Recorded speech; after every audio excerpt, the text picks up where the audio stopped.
Investiture of the Gods, Chapter 2. We find King Zhu apparently in a good mood, and he issues this really startling demand. He wants to gather 100 good family women, that's from each of the 4 regions, east, south, west, north, for his palace. And the criteria he laid out were quite specific, things like dignified appearance, gentle temperament, graceful conduct, and elegant demeanor. And it didn't matter about their family's wealth or status, but before this order could really even get going, a strong voice speaks up, a challenge. It's Minister Shang, the loyal prime minister. He steps right up. Yeah, and Shang's challenge was, well, it was profound. It wasn't just about the king wanting more women, right? He starts by pointing out the obvious, like the king already has thousands of beauties in his palace. His main warning was that this big selection process would lose public support, which is critical for any ruler. He even quotes this old saying, "He who finds joy in the people's joy, the people will also find joy in his joy. He who worries about the people's worries, the people will also worry about his worries." So it's not just a moral thing, it's practical politics, civility. Hitting him where it should hurt. Exactly. And then Shang grounds it in the reality of the kingdom at the time. He mentions frequent droughts and floods, basically saying how irresponsible it is to chase pleasure when people are suffering. He draws this really stark contrast between King Zhu's path, indulging in eye candy, sensual music, drinking, and hunting. Shang calls these signs of decline and demise and contrasts it with virtuous rulers like the ancient emperors Yao and Shun. The Golden Age example. Precisely. Under Yao and Shun, the kingdom supposedly flourished. There were auspicious stars shining, sweet dew falling, phoenixes stopping in the courtyard, even Ganoderma growing in the wild. People were prosperous, travelers were courteous, dogs did not bark. It rained at night and was clear by day. Rice grew double ears.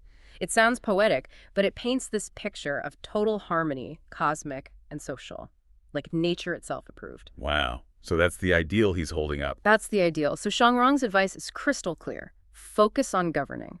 Promote the good officials, get rid of the bad ones, practice benevolence, cultivate morality, and also deal with the ongoing conflict in Beihai, the North Sea, actual state business. And what's really surprising here, initially at least, the source says King Zhu actually listened. He says, "Your words are excellent. I shall immediately withdraw the order." That seems positive.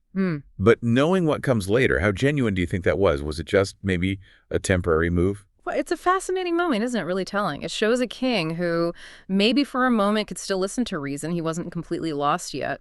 But the fact he needed reminding of these basic principles and how quickly this win for principle gets overturned later, it really shows the tension, between a leader's whims and the long-term health of the state.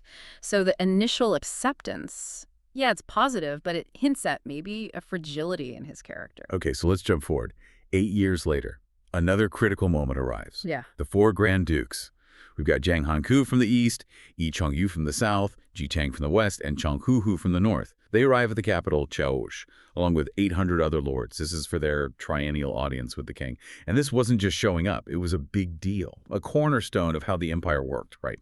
Assessing loyalty, getting tribute. Exactly. And these 4 Grand Dukes, they were the top regional guys. Their presence was crucial. But this big gathering immediately highlights something important. Who isn't there? Grand Tutor Wenzong. He's away from the capital.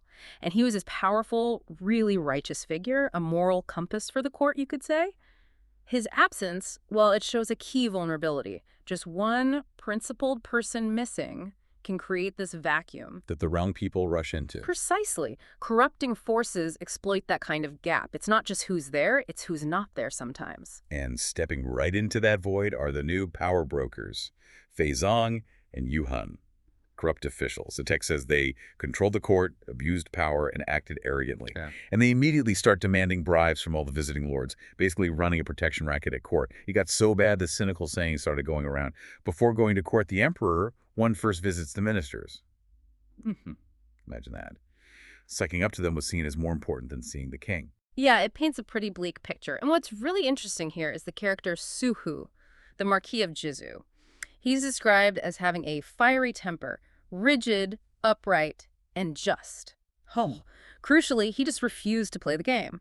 No bribes, no flattery. He enforced the law strictly, no favors for anyone. Now, that kind of integrity, while you have to admire it, it makes powerful enemies in a rotten system. Exactly. He stands out. So you have this direct clash coming. Suhu is the only lord who doesn't give gifts to Fei Zong and Yu Hun. That kind of open defiance, I mean, they must have been furious. It leads straight to anger, a grudge. Absolutely. It wasn't just about money or respect. It was a challenge to their whole setup. And this immediately sets the stage for them to target Suhu. His refusal to bend, plus Wenzong being away, it made him the perfect target for these guys. It just shows how easily good people can get isolated when corruption gets a foothold. Okay, so the New Year's court assembly starts. And again, it's Shang advising the king. He suggests only summoning the 4 Grand Dukes for the main audience to talk about local governance and stuff. Other lords can just pay respects outside, and King Zhu agrees again. But, and this is where it gets really interesting, right after that public court session, King Zhu privately calls in Feizong and Yu Hun. And guess what he brings up? Let me guess. His old desire for more beauties. Bingo. The idea just wouldn't die. And this is where Feizong shows his cunning. He advises against bringing back the general selection of women. Supposedly, this is to protect the king's credibility, right? Since he already agreed with Shang earlier. Makes him look consistent. Yeah, seems reasonable on the surface. But then he suggests a more targeted approach. He claims he's heard that Suhu of Jizu, our upright Marquis, happens to have a daughter. A daughter of, quote, stunning beauty, heavenly disposition, quiet and virtuous. Ah, I see where this is going. And King Zhu is immediately hooked. Extremely pleased, the text says. He instantly summons Suhu to the palace. Just like that, his earlier agreement with Shang is out the window because his personal desires are tweaked. It's a perfect trap, isn't it? Feizong's advice looks like a compromise. It avoids openly contradicting the good advice the king accepted, but it plays directly into King Zhu's weakness. While also getting revenge on Suhu. Yeah. Nasty. Exactly. It's a masterclass in corrupt maneuvering, blending seemingly sensible advice with pure malice and self-interest. So Suhu arrives at the palace. King Godo gets straight to the point. He wants Suhu's daughter for the palace, and he dresses it up as this amazing opportunity for Suhu. Promises him honor, status as a royal relative, keeping Jizu forever, peace, fame, the works. He even asks him, like, who doesn't want their daughter to elevate their family status? A queen status rivals the emperor's. You'd be distinguished. Trying to appeal to ambition. But Suhu isn't buying it. Not one bit, he replied sternly. First, pointing out, just like Shang did, that the king already has thousands of beauties. Then he directly accuses the king of listening to flattering words of fawning advisors, sycophants, saying this would trap his majesty in injustice. He even humbly, probably strategically describes his own daughter as like a humble willow, plain and crude, lacking grace, basically not palace material. Trying to deflect. Right. And then he urges the king again, focus on state matters, and adds, quickly execute those who brought slanderous words, the villains who suggested this, saying that will show the world King Zhu is not a king who loves beauty. Wow, that's direct, telling the king to execute his advisors. And King Zhu's reaction? He just laughs, dismisses Suhu's words as not understanding the bigger picture. That's chilling, the total disconnect. It really is, and this is where the tension just skyrockets. Suhu is completely undeterred. He spoke sternly again. This time, he delivers this profound, direct warning. He says, a ruler who cultivates virtue and diligence will win the people's obedience and the loyalty of all lands, ensuring eternal heavenly blessings. Basic good governance 101. Then he brings up history, reminds the king the previous dynasty, the Mijia, lost its rule precisely because of debauchery and alcoholism. Ouch.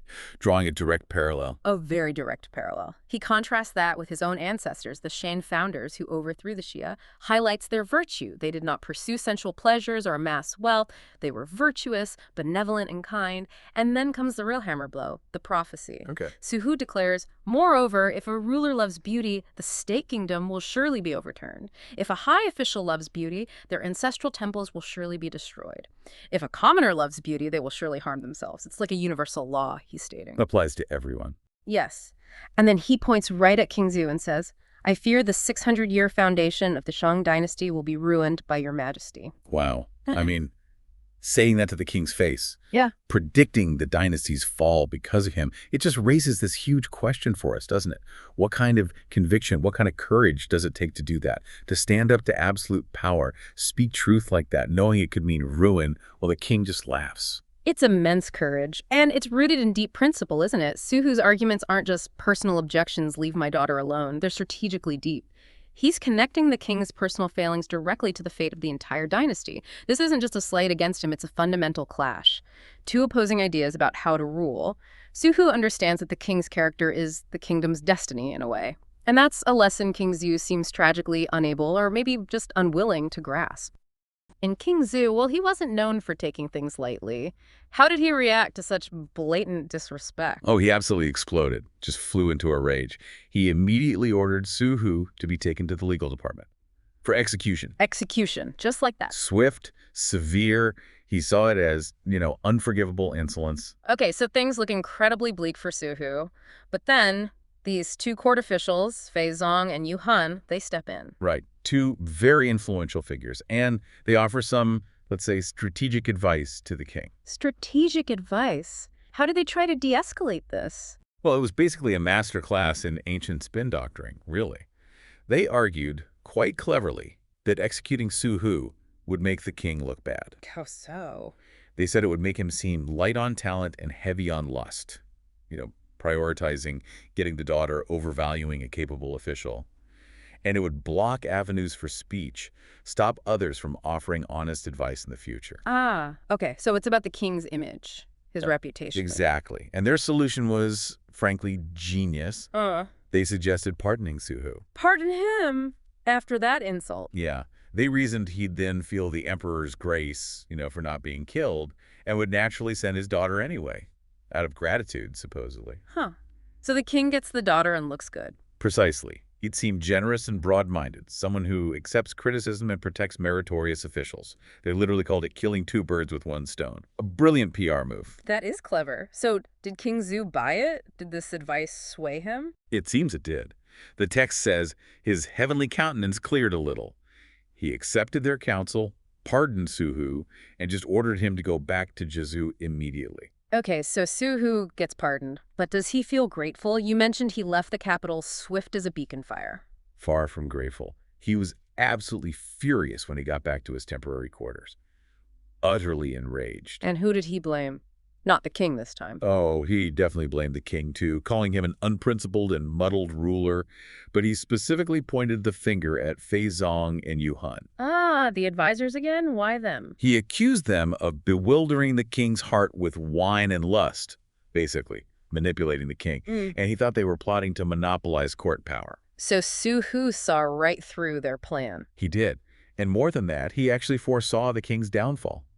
He predicted the coming debauchery and misuse of power that would ruin the Shang dynasty. He felt completely trapped. Trapped? Well, either send his daughter, which meant deep personal shame and validating this corrupt court, or refuse, which now, after the pardon, meant certain war, a punitive expedition against his state. It's quite striking how clearly he seemed to predict what was coming with King Zu. Does this happen often, where these attempts at, political cleverness totally backfire because they misjudge someone's honor? I think it happens all the time, Yeah. historically and even today. You can try to manage perceptions, but you can't control someone's core beliefs or their sense of integrity. Fei Zong and Yu Han's plan was clever politics, but it completely ignored Suhu's character. Right. They thought he'd react out of fear or calculated self-interest, maybe? Probably. But Suhu felt his honor, and his duty to his people in Jizu was fundamentally violated. He saw the bigger picture of the king's corruption. So what happened next was, as you said, dramatic. His own generals gave him some radical advice. They did. They drew on this old principle. If the ruler is not righteous, the minister throws in with a foreign country. Basically saying, he's broken the contract, you don't owe him loyalty anymore. Exactly. They urged him to rebel, protect his own state, his clan, his family. It was a direct call to arms. And Suhu, in this moment of, pure rage, he takes their advice and does something just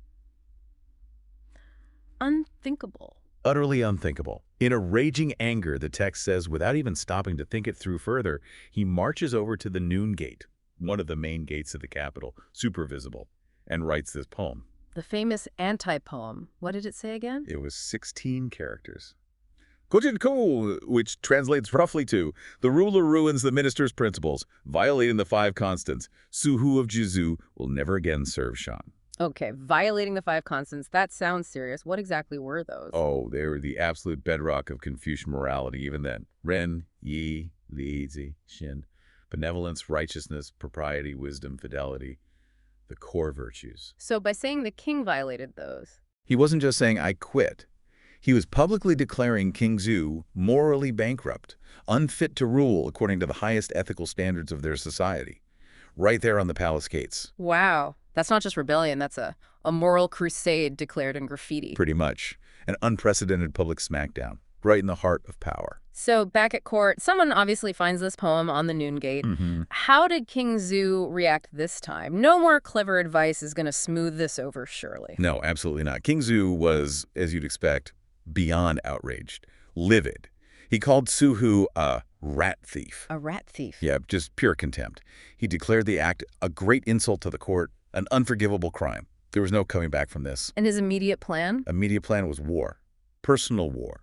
He decided to lead a personal campaign with his 6 armies, the main imperial forces. He ordered his top generals, guys like Yin Pao Zai, Chao Tian, and Lu Xiang, to gather 200,000 troops and basically wipe Jizhu off the map. 200,000 troops. Just like that. That volatility you mentioned earlier, from supposed generosity back to total war. Exactly. Absolute power, when personally insulted, tends to react absolutely, doesn't it? But interestingly, not everyone at court was thrilled with the king leading the charge himself. Oh, who pushed back? General Lu Xiang, one of the commanders initially tapped for the campaign. He actually knew Suhu, respected him as a loyal and good man. So he tried to slow things down. He did, but subtly. He questioned if it was really necessary for the king himself to lead such a huge campaign over this. He suggested maybe sending one of the 4 Grand Marquises instead, since they were still in the capital. A more proportional response, maybe? And did anyone jump on that idea? Faizong did, almost immediately. Always looking for an angle, right? Here's. Who did he suggest? He quickly proposed Chang Haohu, the northern Marquis. Made sense geographically, since Jizhu was technically in his northern jurisdiction. Okay, but Lu Xiang, the general who suggested sending a Marquis in the first place, he had issues with that choice. She did. Strong reservations. He described Chang Haohu as a greedy, brutal, and violent man. Not exactly the guy you want leading an army if you care about civilians. Precisely Lu Qiang's point. He worried Chang Haohu would inflict terrible suffering on the people of Jizhu, the Yushu, the common folk. He was concerned about civilian casualties. So who did Lu Qiang want instead? He strongly recommended Ji Chang, the Western Marquis, famous for his virtue. Ji Chang.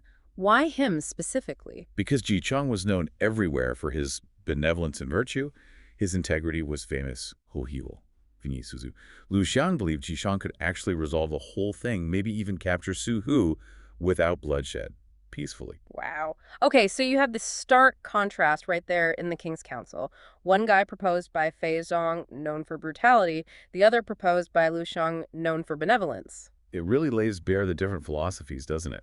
Lu Xiang is thinking about stability, mercy, the people's welfare.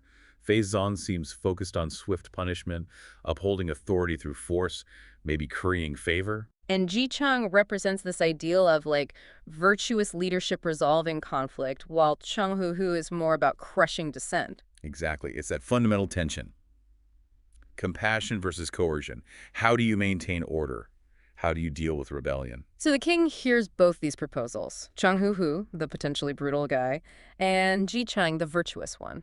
What does he decide? It must have been a tough call. The text says he thought for a long time. It seems he weighed it up. And in the end, he actually decided to send both of them. Both? How does that work?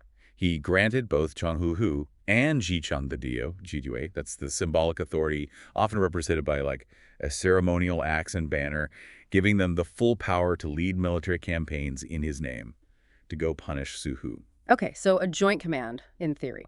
An imperial edict follows, right, making it official. What were the formal charges against Suhu in that document? The edict laid it out pretty clearly. It accused Suhu of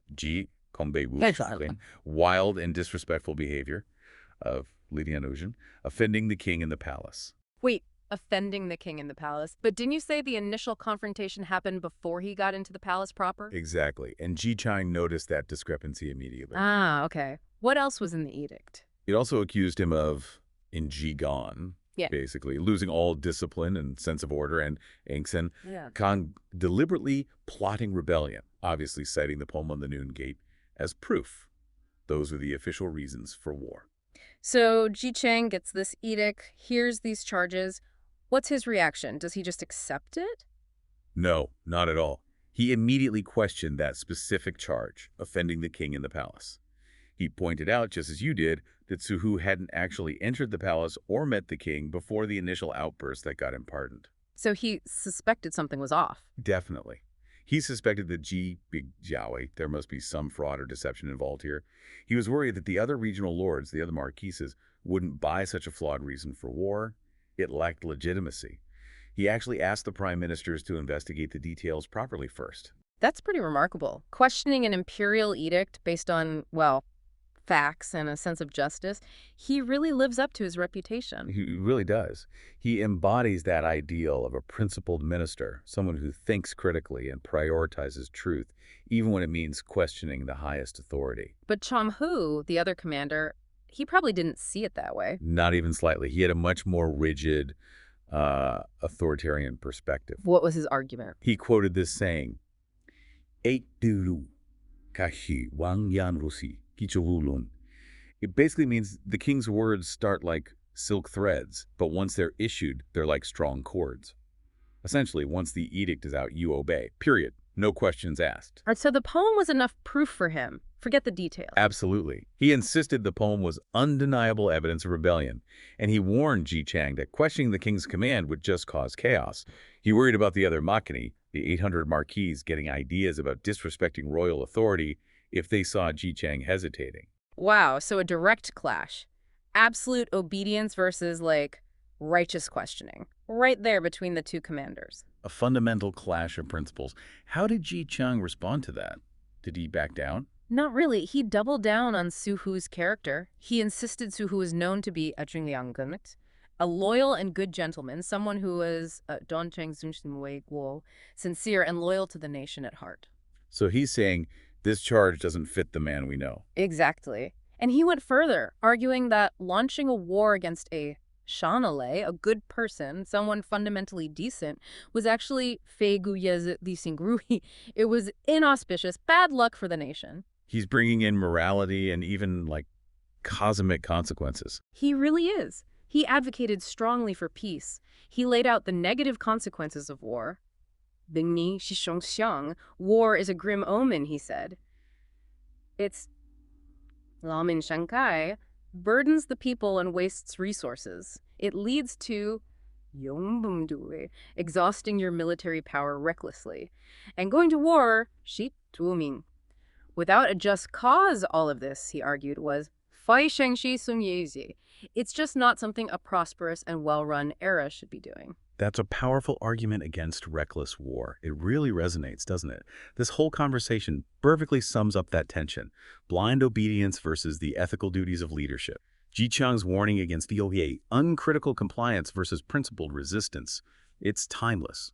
It really is. So despite these deep philosophical differences, they still had a job to do. What was the actual plan for them leaving? Did they go together? No, they agreed on a practical plan. Chang-Hu, being eager, would lead his forces out first. Ji Chang would head back to his own territory. Shigi gather his army and then follow. So Chang-Hu gets a head start. Right, and he left the very next day, ready to bring the hammer down on Jizu. Suhu, a feudal lord, coming back to his own territory, Jizu. So he must have known what was coming next. Oh, absolutely. He immediately anticipated retribution. He predicted the king would send other lords to punish him. So, his first order back in Jizu: train the troops, fortify the city, get the rolling logs and stones ready for defense. You can really see how that deeply personal slight just spiraled, escalating into a full-blown military standoff. It's a powerful example. And the king's response. It was pretty much what Suhu expected, right? Swift and decisive. Very swift. He dispatched the northern grandee, Chang-Hu, and not just with a small force, a formidable army, 50,000 troops heading straight for Jizu. 50,000, that's intimidating. And the description of Chang-Hu's army in the source material, it's incredibly vivid. It paints this picture of just overwhelming force meant to intimidate. How so? Well, it mentions thunders, cannons, earth-shaking gongs, banners and flags everywhere, weapons shining. There's this palpable killing aura described, even red clouds. It really signals immense destructive power on the move. Wow. And they didn't just, like, show up and attack. The sources mention organization. Right. They didn't just rush in. They set up a highly organized camp. And the details tell us a lot about their military thinking. What kind of details? It specifies the layout. steel spears east, flowery axes south, goose quill knives west, hard handle crossbows north. Very precise. Okay. And beyond just weapon placement, the camp layout used sophisticated military formations. It references concepts like guchen, 9 palaces, 8 trigrams. Now, those sound complex. We probably don't need the full details, but what does their presence tell us? It tells us this wasn't just a mob, it was a highly disciplined, strategically aware force. It showcases advanced military thinking for the time, capable of complex organization and presumably maneuvers. They knew what they were doing. Okay, so this highly organized, massive army arrives. Yeah. How does Suhu react when he gets the report? His anger just flares up again. He immediately declares Changhuhu unscrupulous. He dismisses any chance of a peaceful resolution right away. So no negotiation. None. He decides he needs to crush Changhuhu's army, explicitly to boost military prestige and, interestingly, eliminate harm for the common people. That framing, again, not just self-defense, but a moral act. Why the specific focus on Changhu being unscrupulous? Was he known for that? It seems so. The source highlights Changhu's reputation for unscrupulous conduct. So Suhu likely saw this as an opportunity, not just to defend himself, but to take down someone he saw as a villain. Right, which could bolster his own legitimacy, maybe rally his troops by framing it as a righteous fight. Exactly. It makes the fight about more than just Suhu's personal grievance. So Suhu rides out, forms up his army, and boldly challenges Changhu face-to-face at the camp gate. Yep. And Changhu appears, looking imposing in his phoenix wing helmet, gold armor, and a red robe. Even then, Suhu manages a sort of partial bow from horseback, but his words are sharp. What does he accuse the king of, specifically? What's his justification for this rebellion, stated right there? Oh, he lays it out very clearly. He calls the king unvirtuous, says he values beauty over capable officials, ignores the foundation of the nation, listens to treacherous flatterers, and is licentious with wine and women. Pulling no punches. Not at all. He predicts all this will lead to imminent chaos. And then he turns to Changhuhu and directly asks him, why are you launching this unjustified war? It's a full public indictment of the king's rule. And Changhuhu's reaction, predictably, not pleased. Pure fury. He just labels Suhu a rebel minister, says he deserves death for that poem at the gate, and demands immediate surrender. So talks break down immediately. Insults fly. Combat seems inevitable. It escalates instantly. Changhuhu calls for someone to capture Suhu, Yeah. and a general named Meiwu steps forward. Ah, the first challenger. Right. Fully armored, he starts taunting Suhu's son, Su Kwansong, even predicting the extinction of their clan. Very personal, very provocative. Setting the stage for a duel, how does that go? It's dramatic. Su Kwansong takes the challenge. He has a halberd. Meiwu has an axe. They fight, the text says, 20 intense rounds. And the outcome? Su Kwansong wins. He spears Meiwu, kills him right there. Wow. A quick, decisive victory for Suhu's side in the very first clash. That must have been huge for morale. Oh, absolutely massive. A huge boost. And Suhu, seeing this, immediately capitalizes. He orders a full assault. Smart move. Press the advantage. Exactly. His generals, Zhao Bing and Chen Jizhen, lead the charge. And the description of the ensuing battle is, well, pretty gruesome. Yeah. It mentions sorrowful clouds, corpses everywhere, blood-forming rivers. It really paints a picture of the brutal chaos of ancient warfare. And the result of this charge? Changhuhu's forces are completely routed. They retreat 10 li. 10 li, how far is that, roughly? It's about 3 miles, give or take. That's a significant retreat. It indicates a serious rout, a major tactical win for Suhu. Okay, so a decisive victory in the first big engagement. Suhu must be feeling pretty good back in his headquarters. Well, yes and no. He's won the battle, but the source says he immediately expresses concern. He knows this isn't the end. Right, because Changhu might just regroup. Or worse. Exactly. He anticipates Changhu will either reorganize for revenge or, more likely, call for reinforcements from the capital. That leaves Jizu, his territory, in a really precarious position. It really highlights that, doesn't it? A single battlefield victory, even a big one, doesn't necessarily mean you've won the war. Not at all. And this raises that crucial question, when is a victory actually a victory? When is it just buying time? Suhu clearly recognizes the bigger strategic threat, even after winning. And it's his Deputy General Zhao Bing who really spells out the danger, right? Yes, Zhao Bing articulates the vulnerability very sharply. He points out that Suhu's actions writing the poem, killing imperial soldiers, these are, in the court's eyes, unpardonable crimes. They're going back now. Pretty much. And he warns that Jizu is just a bullet-sized piece of land. If the court sends more armies, more reinforcements, he likens it to throwing a stone into water. Jizu would just be submerged, overwhelmed. That's a stark assessment, a clear-eyed view of their strategic weakness despite the tactical win. Definitely. It shows they weren't just celebrating the victory, they were already thinking about the next, much bigger threat. So faced with this vulnerability, what's the plan? Zhao Bing proposes something pretty audacious, doesn't he? Incredibly bold. Yeah. And risky. His philosophy is basically do it completely or not at all. No half measures. Okay, so what does completely mean here? He suggests a surprise night raid. Hit Hu's camp, the one that just retreated 10 league away, likely disorganized and unprepared after the defeat. A counterattack, basically. At night. Yes, but with extreme stealth, he specifies. Mouths gagged for the soldiers, horse reins removed, anything to prevent noise. Absolute silence. And the goal isn't just to harass them. No, the goal is total annihilation. He wants to leave not a single piece of armor remaining. Eliminate the entire force that's currently threatening them. It's brutal, but strategically decisive, at least in the short term. Wow, that's ruthless. And is that the whole plan, just wipe them out? It's the immediate plan. But Zhao Bing has a follow-up suggestion. After this decisive annihilating blow, he says they should seek an alliance, find a virtuous feudal lord to side with for long-term survival and security. Ah, I see. So it's a two-pronged strategy.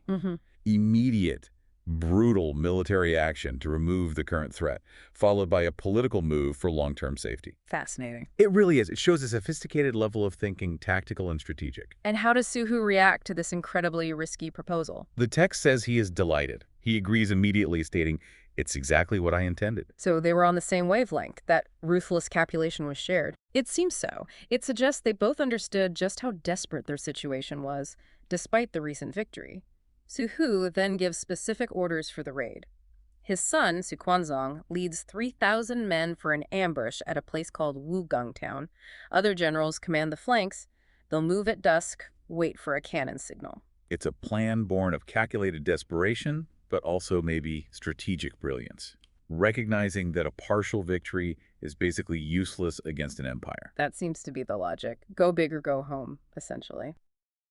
Shang, he's kind of at his low point here, isn't he? Oh, definitely. The text calls him basically arrogant and presumptuous. Yeah, acting recklessly because of his perceived talent. Right, and apparently he'd never actually lost before this moment. Imagine that. First major defeat. So now he's just lost General Mei Wu, 3,000 cavalry, and the text describes him as just full of deep shame, collecting his broken army, setting up camp, just brooding, utterly dejected. He really is at rock bottom, and you get that universal truth from General Huang Yuanji, who tries to comfort him, right? He says, victory and defeat are common in war. Exactly. It sounds simple, but it really underlines the huge psychological weight on leaders, especially someone who's always won before. It's not just losing men, it's his whole worldview, his invincibility shattering. That psychological angle is so clear. And, okay, while Zhang is, lost in his shame,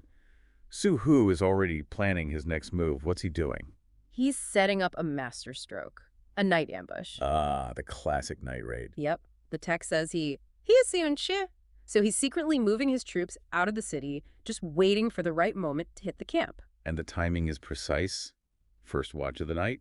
They've already covered 10 li. They're close. Ready to spring the trap. Then comes the signal. Just imagine this. A single cannon fire. One signal. Cannon fires. A huge boom, like the sky's falling and the earth is cracking open. Instantly shattering the peace. Total shock value. And the text just paints this picture of chaos, doesn't it? The tactical effect. Oh, absolutely. It asks, rhetorically, when the army hits them in the pitch dark, gates smashed down, how can they possibly stand? No chance. And then it describes the human reaction. People hear the war drums, all they know is panic, run. And the horses. Neither two good gruns. People hear the war drums, all they know is panic, run. And the horses. The description of the soldiers is brutal. Brutal. Deeply sleeping soldiers just scrambling east and west. No order. No. Generals still half asleep. How can they even get their helmets on? It's that level of unpreparedness. Total disarray. And the fighting itself. Swords and spears just stabbing wildly. Who knows who's hitting who? Friendly fire must have been rampant. It explicitly says, Bernu, soldiers run into each other. How can they tell friend from foe in the dark and panic? It's terrifying. And then, copy people crashing into people, trampling each other, horses crashing into horses, bodies everywhere. It's just like self-destruction triggered by that surprise. It's such a powerful illustration. You see, Chenghuhu's forces were probably larger, right? But Suhu used surprise, the darkness, the psychology of it. Completely negated any numbers advantage. Exactly. It wasn't just a defeat, it was a collapse. A total breakdown of order and morale, testament to the power of surprise. So the camp is in chaos. Chenghu's army is falling apart. What's Suhu's main goal now? He goes straight for the head. He's hunting Chenghu himself. And the description of Suhu in the battle. He sounds terrifying. Yeah, really formidable. Golden helmet, golden armor, big red robe, jade belt, riding a green horse, wielding a fire dragon spear. Quite the image cutting through the darkness and chaos. A beacon of death for the enemy, really. And Chenghu tries to rally, right? His son, Chongying Biao, joins him. His generals, Jin Kui, Huang Yongji. Doesn't matter, though, does Nope. it? They just can't stop the onslaught. Jin Kui gets killed pretty quickly by Zhao Bing. It shows how effective Suhu's men are. It's a desperate situation for Chenghu. And here's where it gets even more humiliating for him. His escape. Oh, yeah. The text is brutal. It says he fled Fujian. Like a stray dog or a fish that slipped the net. Absolutely zero dignity left. And Suhu chases him relentlessly. About 20 li. Pushing the advantage, making sure the route is complete. Before finally calling his troops back, having secured a complete victory. And connecting this back, a defeat like that. So total, so humiliating. It doesn't just cost lives. It can break an army's spirit for a long, long time. It's more than just losing a battle. It's a deep psychological wound. Suhu didn't just win, he crushed his opponent's will. Right, so Chenghu barely escapes with his life. And what's his reaction? Is he reflecting? Learning? Quite, he's filled with hatred. Okay, so he's angry. Who's he blaming? Well, the night attack, obviously. But he also blames the Western Marquis, Shang. Chang. Why him? Basically for just sitting on the sidelines, watching to see who'd win, instead of jumping in to help him. Interesting. Is that just a leader deflecting blame, you think? Trying to find a scapegoat for his own failure? It could be. I mean, it's pretty typical, right? Or maybe there's some genuine frustration there about alliances and politics not working out as he expected. It adds another layer to the story, doesn't it? The political maneuvering behind the battles. It does. It shows the wider context. But just when Chenghu maybe thinks he's caught a break, gotten away. The other shoe drops. Exactly. The narrative hits him with a second ambush.